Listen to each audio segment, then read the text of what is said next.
The blood-soaked bandage wrapped around Sophia Reed's hand did little to quell the panic rising in her chest as she raced through the dusty streets of Promise Creek, Colorado.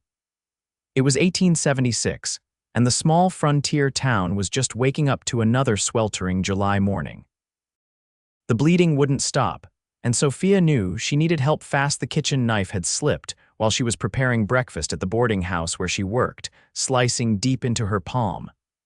"Doc Mason, Doc Mason."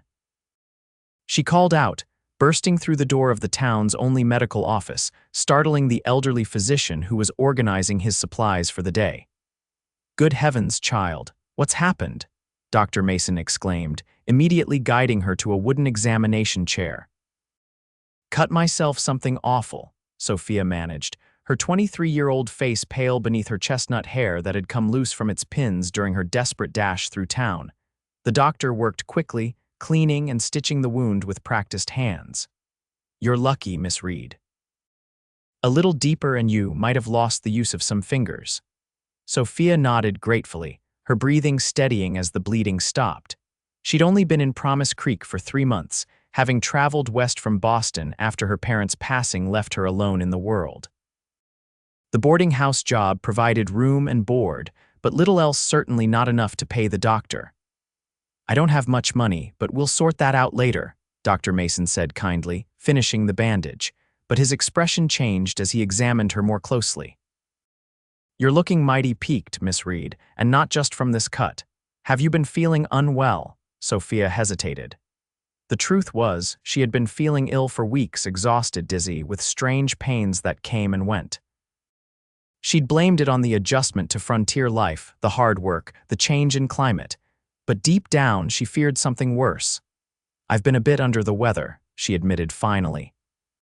What followed was a thorough examination that left Sophia sitting stunned on the edge of the doctor's table, her bandaged hand forgotten as she tried to process his words. "I'm sorry to be so blunt, Miss Reed, but your condition is serious. The internal scarring is extensive. You will never bear children. It appears to be a result of the fever you mentioned having as a young woman." The doctor's voice seemed to come from far away as Sophia's world collapsed around her. All her life, even through the hardships and losses, she had dreamed of having a family of her own someday, a husband who loved her, children to raise and cherish. Now that dream was gone, shattered like fine china on a hardwood floor. "Are you certain?" she whispered. "As certain as medical science allows," Dr. Mason replied gently. "I've seen this before. I wish I had better news." Sophia nodded numbly, tears threatening but held back by shock. How would any man want her now? In this frontier land, where families needed children to work the land and carry on legacies, she would be considered less than whole, damaged goods. "Thank you for your honesty, doctor," she managed, her voice surprisingly steady as she rose to leave. "About payment, consider it a welcome to Promise Creek," he said kindly. "Just be careful with that hand while it heals." Sophia stepped out into the bright morning sunlight, feeling as though she'd aged years in the span of an hour. The bustling town continued its daily business around her. The general store was opening. Horses and wagons passed by. Miners and cowboys filtered in and out of the saloon even at this early hour. Life went on, uncaring that hers had just been irrevocably altered. She didn't notice the tall cowboy across the street watching her with concerned blue eyes.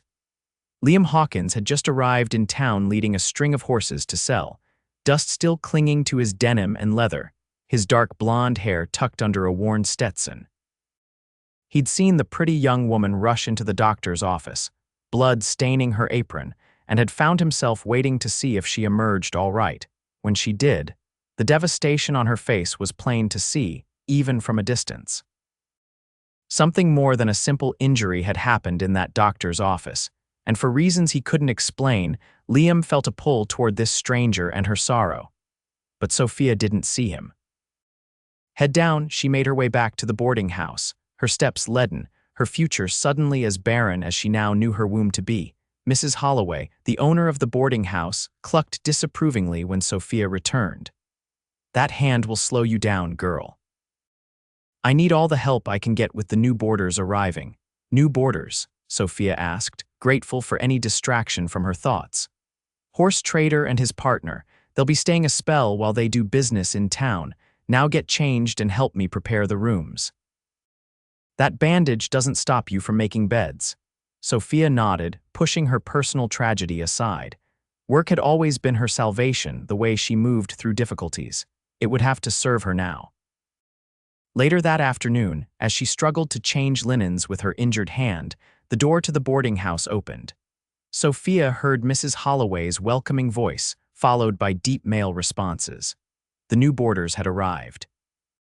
She finished her task and headed downstairs to help with supper preparations, only to find herself face to face with the tallest man she'd ever seen. Broad-shouldered and lean-hipped in dusty riding clothes, he removed his hat as she appeared, revealing sun-streaked hair and those same intense blue eyes that had watched her from across the street. "Miss," he said with a nod, his voice as deep as a mountain stream. "This is Miss Reed, Mrs." Holloway said, "She helps run the house. Miss Reed, meet Mr. Hawkins and Mr. Jenkins. They'll be with us for a few weeks." "Liam Hawkins," the tall cowboy said, extending his hand before noticing her bandage and quickly withdrawing it. "Pardon me, looks like you've had some trouble." "It's nothing," Sophia replied automatically, though the pain in her hand was nothing compared to the ache in her heart. "Welcome to Promise Creek." "Thank you kindly," he said, and something in his direct gaze made her feel like he could see straight through to her soul. She looked away quickly. "Supper will be at 6, she said, retreating to the kitchen where she could hide her flushed face and the tears that threatened once again. What she didn't see was how Liam's eyes followed her, or how his companion nudged him with a knowing grin. "Down, boy," Thomas Jenkins whispered. "We just got here." "Shut up, Tom," Liam muttered, but his eyes remained on the door through which Sophia had disappeared. Over the next few days, Liam Hawkins became a constant, if quiet, presence at the boarding house.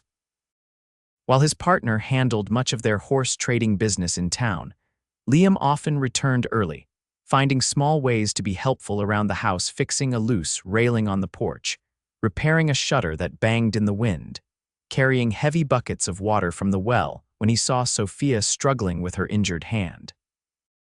At first, she kept her distance, responding to his assistance with polite but brief thanks.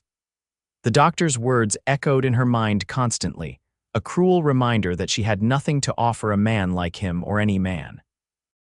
But Liam was persistent in his quiet way, finding reasons to engage her in conversation, drawing her out bit by bit. "You're not from around here," he remarked one evening as she served coffee after dinner. "Boston," she replied. "And you?" "All over. Born in Texas, raised mostly in Kansas. Been roaming since I was 16. "No place to call home?" she asked, genuinely curious despite herself. Something flickered in his eyes. "Not yet, but I'm looking." The way he said it made her heart flutter, and she quickly moved on to serve the other boarders. A week after his arrival, Sophia was hanging laundry in the yard behind the boarding house when she heard the unmistakable sound of a child crying. Following the sound, she found a small boy, no more than 4 years old, huddled against the back fence, tears streaming down his dirty face. "Hello there," she said gently, kneeling down despite her long skirts. "Are you lost?" The boy nodded, hiccuping through his tears. "I can't find my pa." "Well, let's see if we can find him together," Sophia said, offering her hand. "What's your name?" "Danny," the boy sniffled. "I'm Sophia." "Come on, Danny, your pa must be looking for you." She led the child around to the front of the boarding house just as a frantic-looking man came running down the street.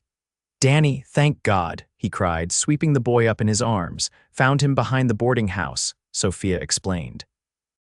"Thank you, miss. He wandered off while I was in the general store. I've been searching everywhere."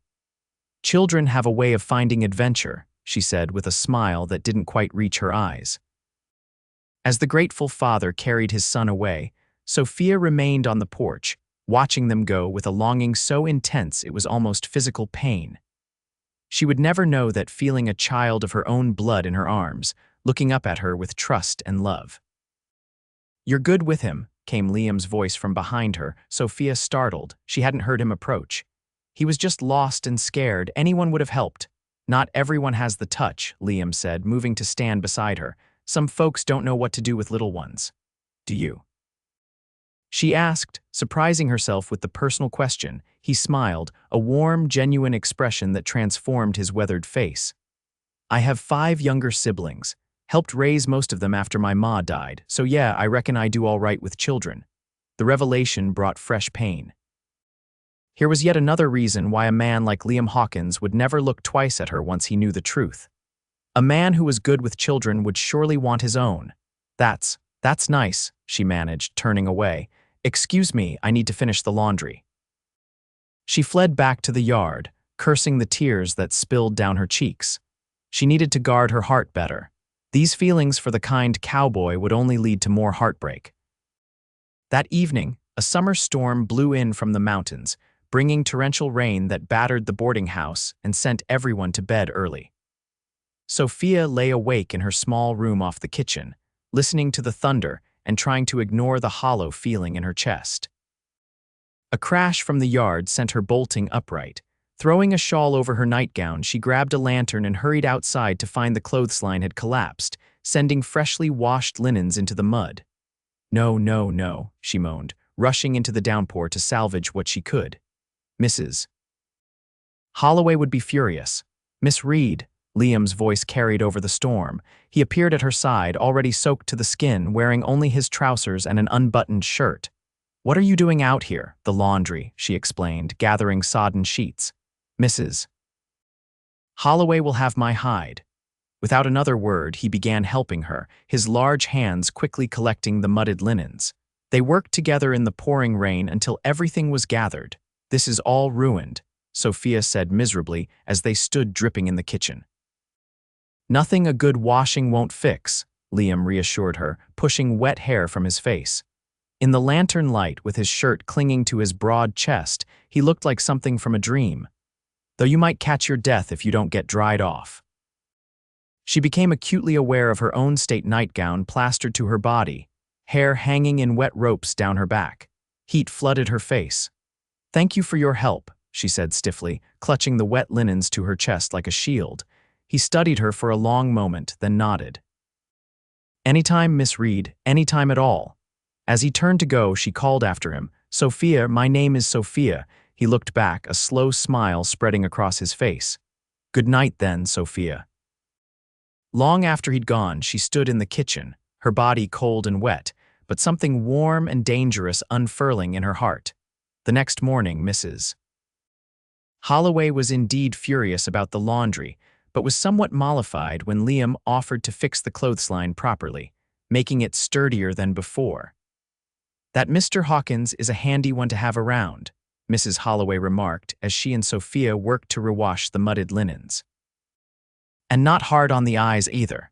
Sophia concentrated on scrubbing a particularly stubborn stain, ignoring the knowing look the older woman gave her. "A girl in your position could do worse," Mrs. Holloway continued. "No family, working for room and board. A good man makes all the difference out here."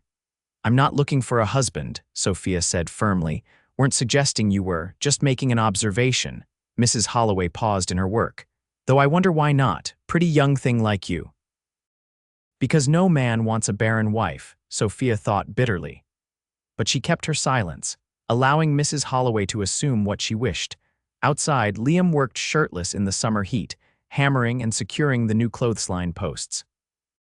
Sophia found herself stealing glances through the kitchen window, admiring the play of muscles across his back and shoulders. Each time she caught herself looking, she forced her attention back to her task, berating herself for the foolishness of her attraction. Later that day, when Liam and his partner were out on business, a wagon arrived at the boarding house. 2 men carefully unloaded a beautiful pine cradle, carrying it inside.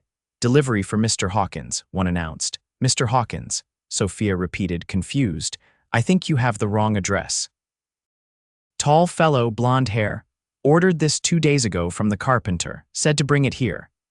Mrs. Holloway appeared in the doorway. "What's this then?" "A cradle, apparently ordered by Mr. Hawkins," Sophia explained, bewildered. Mrs. Holloway examined the beautifully crafted piece. "Fine workmanship. Wonder what he wants with it." The question plagued Sophia all afternoon. Was Liam married? Did he have a child somewhere? Or was he courting someone in town, preparing to propose? The possibilities twisted her stomach into knots of jealousy she had no right to feel. When Liam returned that evening, Mrs. Holloway wasted no time. "Mr. Hawkins, there's been a delivery for you, a cradle of all things." Liam's eyes flicked to Sophia, then back to Mrs. Holloway. "Yes, madam, thank you for accepting it." "May I ask what a single man traveling through town needs with a baby's cradle?" the landlady pressed. "It's a gift," he said simply. "For my sister in Denver. She's expecting her first." "Ah, how thoughtful," Mrs. Holloway nodded, satisfied with the explanation. "It's in the storage room."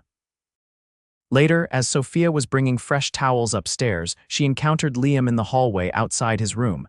"Your sister must be very happy about the baby," she said, trying to sound casual. "She is," he replied, watching her closely. "Family means everything to her. And to you." The question slipped out before she could stop it. His eyes held hers steadily. "Yes, to me as well." The confirmation was like a knife to her heart. Of course family meant everything to him. She mumbled something about needing to finish her chores and hurried away, missing the confusion that crossed his face at her abrupt departure. The following Sunday was Sophia's day off. With nowhere particular to go, she decided to visit the small cemetery on the hill overlooking Promise Creek. It was a peaceful spot, and though she knew no one buried there, it offered solitude and a place to think. She sat on a bench beneath an old oak tree, gazing out at the rolling landscape. The mountains rose majestically in the distance, the town spread out below. It should have been a comforting scene, but all Sophia felt was isolation, a woman alone, with no family past or future. "Didn't expect to find company up here," came Liam's voice, startling her from her thoughts. "Mr. Hawkins," she acknowledged, quickly wiping away a tear she hadn't realized had fallen. "Back to Mr. Hawkins, is it?" he asked, settling beside her on the bench without invitation. "Thought we'd moved past that." "Liam, then," she conceded. "Are you following me?" He laughed, the sound warm and rich in the quiet cemetery. "No, madam, I come up here sometimes when I want to think. Best view in town." They sat in silence for a moment, the summer breeze rustling the oak leaves above them. "You look sad," he observed finally. "More than sad, heartbroken." She stiffened. "That's rather personal." "Yes, it is," he agreed. "But I've been watching you these past 2 weeks, Sophia. Something's eating at you, something more than a cut hand or hard work." "Why do you care?" she asked, not unkindly but genuinely puzzled. He seemed to consider the question carefully. "Not sure I can explain it properly. Just know that I do." The sincerity in his voice broke something inside her. Before she could stop herself, tears were flowing freely down her cheeks. "Hey now," he said softly, producing a clean handkerchief from his pocket. "Whatever it is, it can't be as bad as all that." "It is," she managed through her tears. "It's exactly as bad as all that." Hesitantly, he placed an arm around her shoulders. When she didn't pull away, he drew her closer, letting her cry against his chest.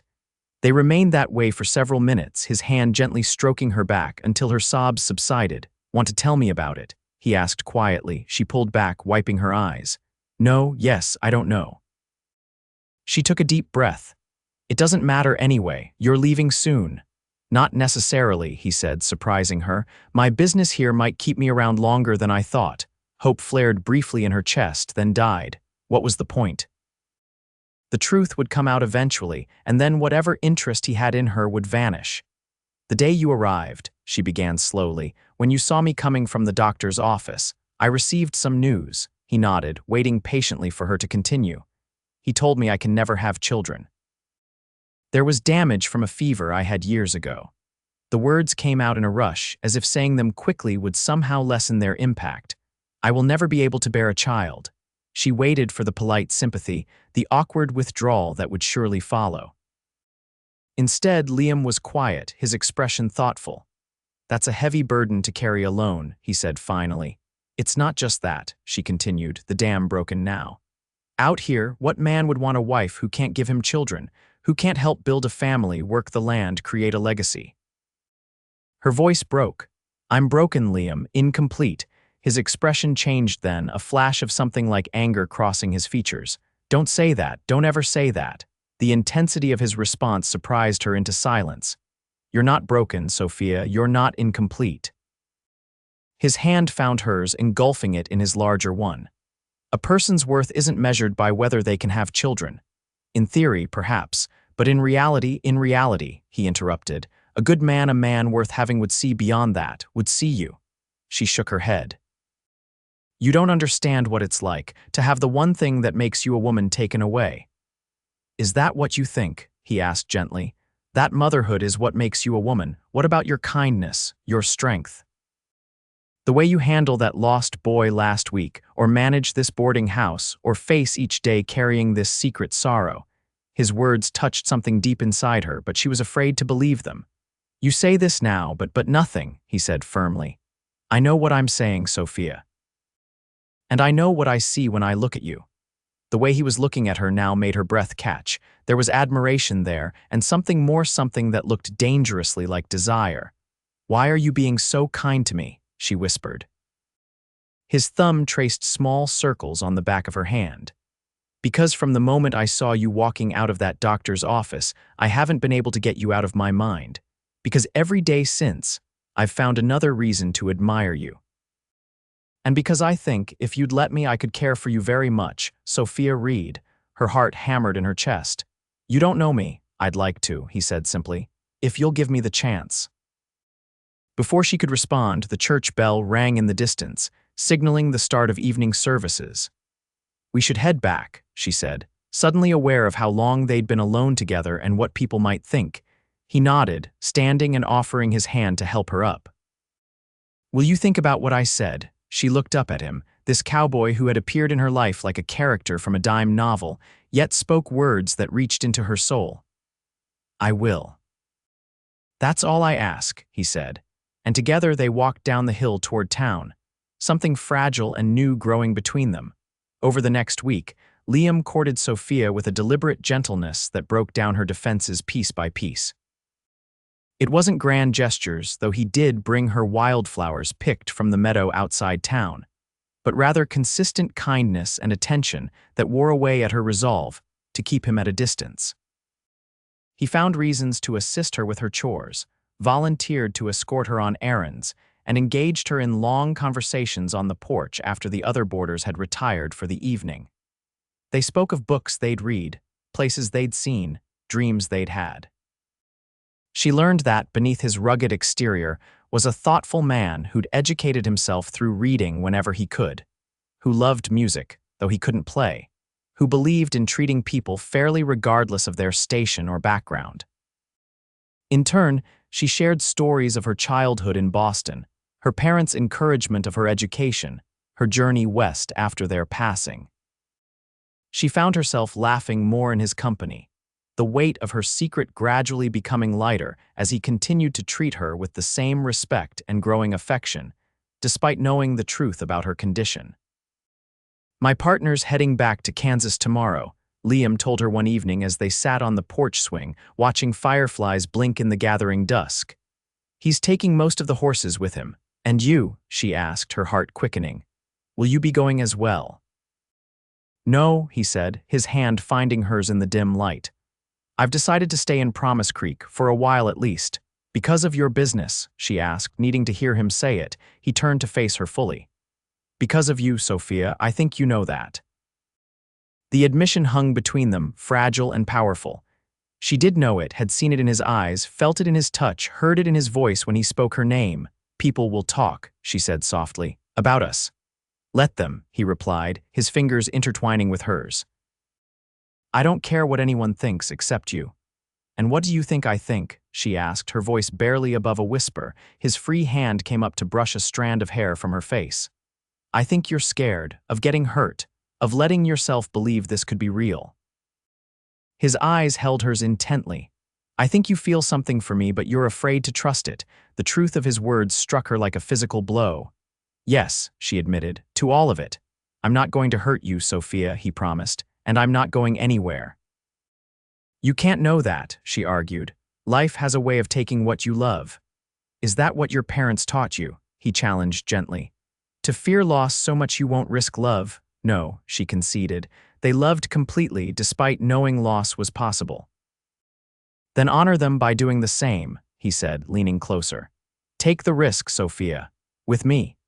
She searched his face in the fading light, this man who had walked into her life and upended everything she thought she knew about herself and her future. Could she trust this feeling between them? Could she believe in the possibility he offered? "I'm trying," she whispered. "That's enough for now," he said, and then, with exquisite gentleness, he kissed her. His lips were warm and sure against hers, his hand cradling her face as if she were precious beyond measure. Sophia felt something crack open inside her chest, a door long closed now flung wide to let in light and air and hope. When they broke apart, she rested her forehead against his, breathing him in. "What happens now?" she asked. "Now," he said, smiling, "I court you properly, if Mrs. Holloway doesn't throw me out for kissing her help on the front porch." She laughed, the sound carrying on the evening breeze. "She's been pushing us together since you arrived." "Smart woman," he murmured, stealing another quick kiss before standing and pulling her to her feet. "It's getting late. I'll see you in the morning." "Good night, Liam," she said, reluctant to let go of his hand. "Sweet dreams, Sophia," he replied, his eyes promising that this was just the beginning. As summer stretched into fall, Liam made good on his word to stay in Promise Creek. He took a job at the livery stable, putting his knowledge of horses to good use, and rented a small cabin on the edge of town. Though he no longer lived at the boarding house, he still saw Sophia daily, walking her home from church on Sundays, bringing her lunch during her workday, taking her for rides in the countryside when she had time off. The town quickly accepted them as a couple, with most folks approving of the match. Sophia Reed was well-liked, and Liam Hawkins had proven himself hardworking and honest. Only a few narrow-minded gossips questioned what a handsome cowboy like him saw in a plain Eastern girl with no family connections or wealth to recommend her. "Pay them no mind," Liam told her, when she mentioned overhearing such talk at the general store. "They're just jealous. I found the best woman in the territory while they weren't looking." His unwavering confidence in their relationship helped strengthen Sophia's own belief in it. Still, as their courtship deepened, she couldn't help wondering if he truly understood what a future with her would mean. One crisp October afternoon, they rode to a hillside spot Liam had discovered, with views stretching for miles across the golden-leaved landscape. He spread a blanket on the ground and produced a picnic lunch packed by Mrs. Holloway, who had become their enthusiastic accomplice. As they ate, Sophia gathered her courage. "Liam, we need to talk about something." He looked up from his sandwich, immediately attentive. "What's troubling you?" "Nothing's troubling me exactly, but I need to be sure you've really thought about what it means to be with me. Long term, I mean." He set down his food, giving her his full attention. "I've thought about little else these past months." "Have you, though?" she pressed. "Have you truly considered what it means to never have children of your own? To never see your features reflected in a son or daughter? To have no one to carry on your name, your legacy?" "Sophia, please, let me finish," she said, needing to get it all out. "You said you helped raise your siblings. You're wonderful with children. I've seen how the little ones in town flock to you. Don't you want that for yourself? A family of your own blood? Are you finished?" he asked quietly when she paused for breath. She nodded, her heart racing. "First," he began, taking her hands in his, "you should know that family isn't just about blood. My mother remarried when I was 12. The man who helped raise me, who taught me to rope and ride, who showed me what it means to be a good man, he wasn't my blood father. But he was my pa in every way that mattered." This was news to Sophia. Liam rarely spoke of his childhood. "Second," he continued, "I've never much cared about carrying on my name or leaving some grand legacy. What matters to me is living a good life, loving fully, making a difference where I can." His thumbs traced circles on her palms, a gesture that had become familiar and comforting. "And third," he said, his voice dropping lower, "when I think about having a family with you, Sophia, I'm not thinking about children we might create together. I'm thinking about the life we could build, the home we could make, the love we could share." He paused, his blue eyes intense. "There are children who need homes, who need love. If someday we decided we wanted that, there are ways. You would consider taking in another's child?" she asked, hope rising tentatively in her chest. "I would consider it an honor," he said simply. "But even if it were just you and me, Sophia, that would be enough. You are enough. Tears pricked behind her eyes at the sincerity in his voice. "How did I find you?" she whispered. He smiled, raising her hands to his lips and kissing each one gently. "I believe I found you, Miss Reed. Best thing I ever did." She leaned forward then, kissing him with all the emotion welling up inside her. His arms came around her, strong and secure, holding her close as the autumn breeze swirled fallen leaves around their blanket. When they finally broke apart, Liam reached into his pocket and withdrew a small wooden box. "I had a whole speech planned," he said, a touch of nervousness in his voice for the first time since she'd known him. "But now I'm thinking simple might be best." He opened the box to reveal a delicate gold ring with a small pearl set in the center. "Sophia Reed, I love you. Will you marry me?" Her breath caught in her throat. Despite the deepening of their relationship, despite all his reassurances, some part of her hadn't truly believed this moment would come. "Are you sure?" she asked, one last doubt surfacing. "Truly sure. More sure than I've ever been about anything," he replied steadily. Looking into his eyes, Sophia finally let go of her fear and embraced the future he offered, different from what she'd once imagined, but no less beautiful for it.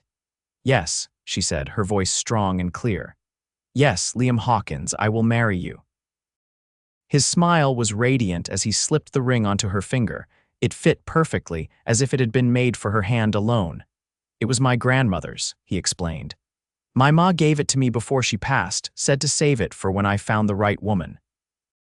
"It's beautiful," she whispered, admiring how the pearl caught the autumn sunlight. "Not half as beautiful as you," he replied, pulling her close again. They returned to town that evening engaged, their happiness evident to anyone who saw them. Mrs. Holloway wept openly when they shared their news, declaring she'd known all along they were meant for each other. "When's the wedding to be?" she demanded, already planning the celebration in her mind. Liam looked to Sophia. "Spring," he suggested. "Give us time to prepare properly." She nodded, imagining wildflowers and new beginnings. "April," she decided, "when everything is fresh and new." The months leading up to their wedding passed in a whirlwind of preparations.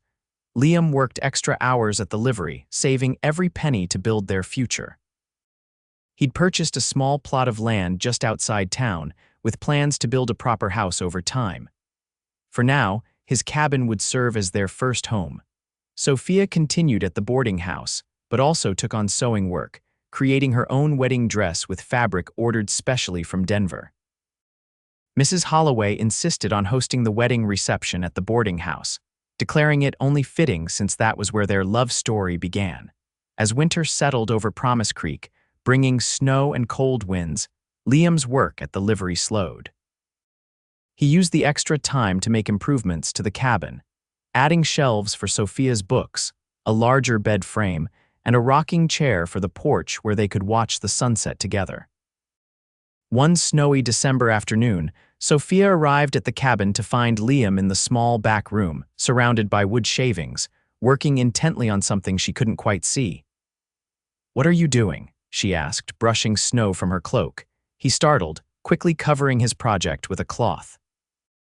"It's a surprise," he said, ushering her back to the main room. "No peeking until it's finished. A wedding present," she guessed, smiling at his boyish secrecy. "Something like that," he replied, kissing her cold nose. "You'll see soon enough." As Christmas approached, Promise Creek was hit by a blizzard that left the town buried under 3 feet of snow. Travel became impossible, and everyone hunkered down to wait out the storm.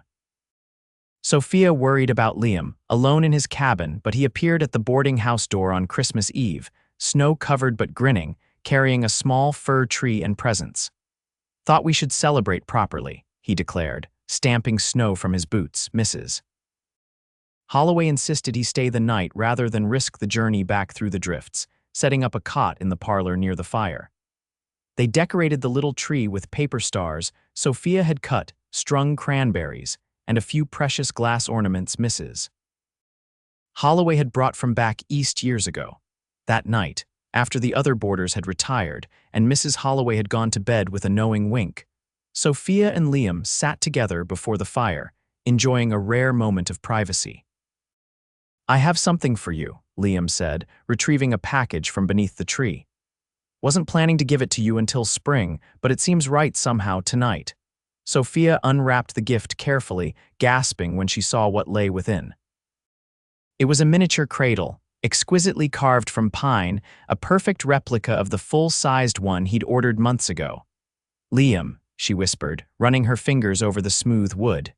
"Turn it over," he instructed softly. On the bottom, he had carved their names and the date they'd met, along with the words, "For dreams deferred but not denied." Tears spilled down her cheeks as she looked up at him. "It's beautiful." "It's a promise," he said, taking her hands in his. "That someday, when we're ready, we'll fill a real cradle, maybe not in the way we once thought, but with love all the same." She kissed him then, pouring all her emotion into the gesture. This man who understood her heartbreak and offered healing instead of pity, hope instead of resignation. "I love you," she said against his lips. "More than I ever thought possible." "And I love you," he replied, holding her close as the fire crackled and snow continued to fall outside, blanketing their world in peaceful white. Spring arrived in a riot of wildflowers and birdsong, the mountains shedding their snow to reveal verdant slopes. On a perfect April morning, with the town gathered as witnesses, Sophia Reed became Sophia Hawkins under an arch of early blossoms in the churchyard. She wore a gown of ivory silk, simple but elegant, with her mother's lace veil cascading down her back. Liam, scrubbed and nervous in a new black suit, watched her walk toward him with wonder in his eyes, as if he couldn't quite believe his good fortune. "You are the most beautiful thing I've ever seen," he whispered as she reached his side. The ceremony was brief but heartfelt, their vows personal promises spoken clearly for all to hear. When the minister pronounced them husband and wife, Liam's kiss was tender and reverent, a promise of the life they would build together. The celebration afterward at the boarding house lasted well into the evening, with music and dancing, food and laughter. The whole town seemed determined to send them off into married life with full hearts and happy memories. As twilight descended, they slipped away to their cabin, now transformed into a cozy home with Sophia's touches evident in the curtains at the windows, the quilts on the bed, the wildflowers in mason jars on every surface. Liam carried her across the threshold, setting her down gently in the main room where a fire welcomed them home. But it was what waited in the second room that brought fresh tears to Sophia's eyes. There in the corner stood a full-sized cradle, not the one he'd ordered for his sister, but one he'd built himself during those secret winter afternoons. The craftsmanship was exquisite, every detail lovingly carved, the wood polished to a warm glow. "Why?" she asked, her fingers tracing the delicate scrollwork on the headboard. "Because someday this cradle will be filled," he said, coming to stand behind her, his arms encircling her waist. "Not with our blood, perhaps, but with our love, with laughter and dreams and hope." She turned in his arms, overwhelmed by the gift, not just the cradle itself, but the future it represented, the faith he had in them, and the family they would create in their own way, in their own time. "Until then," he continued, brushing away her tears with his thumbs, "it stands as a reminder that some of the best things in life come to us in ways we never expected." "Like you," she said, rising on tiptoe to kiss him. "My unexpected blessing." "Like us," he corrected, lifting her into his arms again and carrying her toward their marriage bed. "The family we already are, and the one we'll become." As summer once again warmed the Colorado landscape, Sophia and Liam settled into the rhythms of married life. Their cabin, once a bachelor's sparse dwelling, blossomed into a true home under Sophia's care. She left her position at the boarding house, though she still visited Mrs. Holloway regularly, grateful for the woman's role in bringing her and Liam together. Liam continued his work at the livery, but also began building up a small horse breeding operation on their land, focusing on strong, intelligent animals suited to the mountain terrain. Sophia kept a garden, preserved food for winter, and took in mending and alterations to contribute to their income. In the evenings, they would sit on their porch, watching the sunset paint the mountains in gold and purple, talking about their day, sharing dreams, sometimes just sitting in comfortable silence, her head on his shoulder, his arm around her waist. It was on such an evening in late July that they heard the distant sound of a wagon approaching. Visitors were uncommon at this hour, their cabin being set apart from the main road. "Are you expecting anyone?" Liam asked, rising to his feet. Sophia shook her head, shading her eyes against the setting sun to make out the approaching vehicle. "It looks like, is that Sheriff Parker?" Indeed it was. The town's lawman pulled his wagon up to their cabin, his expression grave as he climbed down. Beside him sat his wife, holding something wrapped in a blanket. "Evening, Hawkins," the sheriff nodded. "Mrs. Hawkins, sorry to disturb you so late." "Not at all," Liam replied, stepping forward to shake the man's hand. "What brings you out this way?" Sheriff Parker glanced at his wife, who nodded encouragement. "We've got a situation in town. Thought you folks might be able to help." "Of course," Sophia said, moving to stand beside her husband. "What is it, Mrs.?" Parker stood then, carefully making her way down from the wagon, the bundle in her arms stirring slightly. As she drew closer, Sophia realized it was a baby perhaps 6 months old, with a shock of dark hair and wide, solemn eyes. "This is Emma," Mrs. Parker explained. "Her mother passed yesterday consumption. Been fighting it for months, poor thing. Father's been gone since before the baby was born." Sophia's heart constricted at the sight of the motherless child. "How awful," she murmured, instinctively reaching out to touch the baby's cheek. The infant turned toward her touch, those solemn eyes studying her face intently. "Thing is," Sheriff Parker continued, "there's no family to take her. We've asked around town, but folks are either too old, too poor, or already have more mouths than they can feed." A heavy silence fell as his meaning became clear. Sophia looked up at Liam, 1,000 words passing between them in a single glance. "We've heard about your situation," Mrs. Parker said gently to Sophia, "and we've seen how you are with the children in town, how you both are. We thought maybe." Sheriff Parker trailed off, looking uncomfortable with the emotional nature of their errand. "You thought maybe we would take her," Liam finished for him. "Just to consider," the sheriff clarified quickly. "No pressure. We can take her to the orphanage in Denver next week if needed." Sophia's arms ached to hold the child, but she hesitated, looking again to Liam. This wasn't a decision to be made lightly or quickly. Understanding her unspoken question, Liam nodded slightly. "May I?" he asked Mrs. Parker, extending his arms. The woman carefully transferred Emma to him, adjusting the blanket around her tiny form. Liam held her with practiced ease, his large hands secure and gentle beneath the small body. "Hello there, little one," he murmured, and to everyone's surprise, the solemn baby broke into a toothless smile, reaching up to pat his bearded cheek with a tiny hand. Something shifted in the air, a collective held breath released. Sophia moved closer, peering at the baby in her husband's arms. Emma turned that serious gaze on her again, then offered another heart-melting smile. "Would you like to hold her?" Liam asked softly. Sophia nodded, her throat too tight for words. As he placed the warm weight of the baby in her arms, she felt something unlock inside her chest, a door flung wide to let in a love so sudden and fierce, it took her breath away. Emma settled against her as if she belonged there, her dark head nestling into the curve of Sophia's neck, one tiny fist clutching at her dress.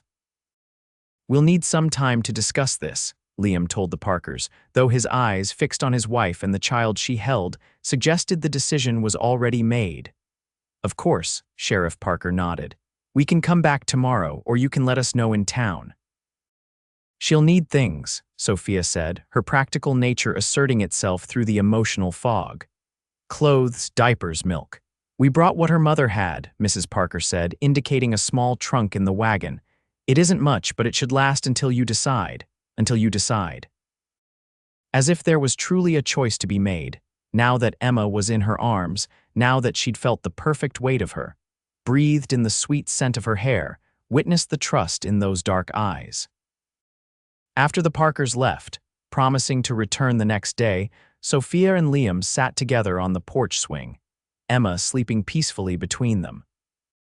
The trunk with her meager belongings sat open in their main room, containing a few simple dresses, some cloth diapers, a well-worn blanket, and a small wooden rattle. "We don't have to decide tonight," Liam said, though his hand didn't leave the baby's back, protective even in sleep. "Don't we?" Sophia asked, meeting his gaze over Emma's dark head. He smiled, the expression softening his weathered features. I reckon we decided the moment Parker mentioned an orphaned baby. Before that, she corrected gently. We decided the day you built that cradle. They sat in silence for a moment, watching the first stars appear in the darkening sky.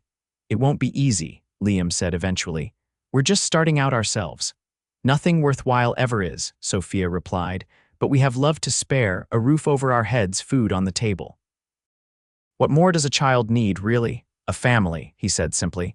Someone to belong to. We can be that, she said, confidence growing with each word. We can be her family, Liam, he nodded, leaning over to kiss her gently, careful not to disturb the sleeping baby. Then it's decided. Emma Hawkins has a nice ring to it, don't you think? The name brought fresh tears to Sophia's eyes. It's perfect. That night, they placed Emma in the cradle Liam had built with such care and hope. It fit her as if it had been made for her all along, the polished wood gleaming in the lamplight, the blankets Sophia had embroidered cradling her small form. Standing together, watching the steady rise and fall of her breathing, Sophia felt a completeness she had never thought possible after the doctor's devastating news. Thank you, she whispered to Liam, leaning into his solid strength. For what? He asked, his arm tightening around her waist. For building this cradle, for believing it would be filled someday, for loving me enough to make a different kind of dream come true. He turned her to face him, his blue eyes serious in the dim light. You never need to thank me for loving you, Sophia. It's as natural as breathing. He glanced at the sleeping baby. And as for Emma, I think she's the one giving us a gift, not the other way around. The truth of his words settled deep in Sophia's heart as they prepared for bed, the small sounds of the baby's breathing creating a new rhythm in their home, a melody of family and belonging. The next morning, when Sheriff Parker returned as promised, he found the small family sitting on the porch, Emma balanced on Liam's knee, gurgling happily as Sophia sang a soft lullaby. One look at their faces told him all he needed to know. I'll have the papers drawn up, he said, not bothering to ask the question they'd already answered with their hearts. Over the following weeks, Emma blossomed under their care. Her solemn demeanor gave way to a sunny disposition that charmed everyone she met. She learned to crawl with determination, exploring every corner of the cabin while Sophia followed, child-proofing as she went. Her first word was "da," uttered with such clear intent while reaching for Liam that he had to turn away to hide the tears in his eyes. The adoption became official in early autumn, a simple procedure at the county courthouse that legally recognized what their hearts had known from the start. Emma belonged with them, had perhaps always been meant to find her way to the cradle Liam built and the love Sophia had to give. Life settled into a new pattern, days marked by Emma's milestones, nights spent planning their future as a family. Liam's horse breeding business began to flourish, allowing them to add a proper bedroom to the cabin, with plans for more expansion as their needs grew. One evening, as winter approached again, Sophia sat in the rocking chair by the fire, Emma asleep in her arms after her evening feeding. The cabin was quiet except for the crackling flames and Liam's soft footsteps as he moved about, checking doors and windows before joining her. She's out cold, he observed, smiling at the picture they made. Want me to put her down? In a minute, Sophia replied, reluctant to relinquish the warm weight of her daughter. I'm just savoring this. He knelt beside the chair, his hand gently stroking Emma's dark curls. You're a natural mother, you know, as if you were born for it. I was afraid I wouldn't know how, she admitted. That somehow, because I couldn't bear a child, I wouldn't know how to be a mother. And now, he asked. She smiled, looking down at the perfect little face pressed against her shoulder. Now I know that motherhood isn't about how a child comes to you, but about how you love them once they're here. Liam nodded, his expression thoughtful. You know, there might be other children out there needing what we can give. Not right away, maybe, but someday. The suggestion warmed her from within. A brother or sister for Emma, or two, he grinned. That cradle won't go to waste, that's for certain. As if sensing she was being discussed, Emma stirred, her dark eyes blinking open to focus on Sophia's face. She offered a sleepy smile before turning to see Liam, her expression brightening further at the sight of him.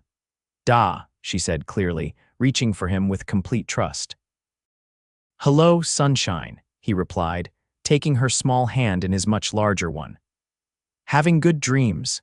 It struck Sophia then, watching them together, how the doctor's devastating diagnosis, once the center of her identity, had become merely a footnote in the story of her life. Not the end of her dreams, but the beginning of a different path, one filled with more joy than she could have imagined. The cradle Liam built stood as a testament to that journey, not a symbol of what she lacked, but of what they'd found together. A cradle filled not just with a child, but with laughter and love, with hope restored and dreams reborn. As Emma reached for her again, babbling happily in her own language, Sophia held her close, meeting Liam's gaze over their daughter's head. The love she saw reflected there for her, for the family they'd created, was answer enough to all the questions she'd once feared to ask. The doctor had said she'd never bear children. The cowboy had built a cradle and filled it with laughter. And in doing so, he'd helped her discover that the capacity to love, to mother, to nurture, to create family had been within her all along, waiting for the right moment to bloom.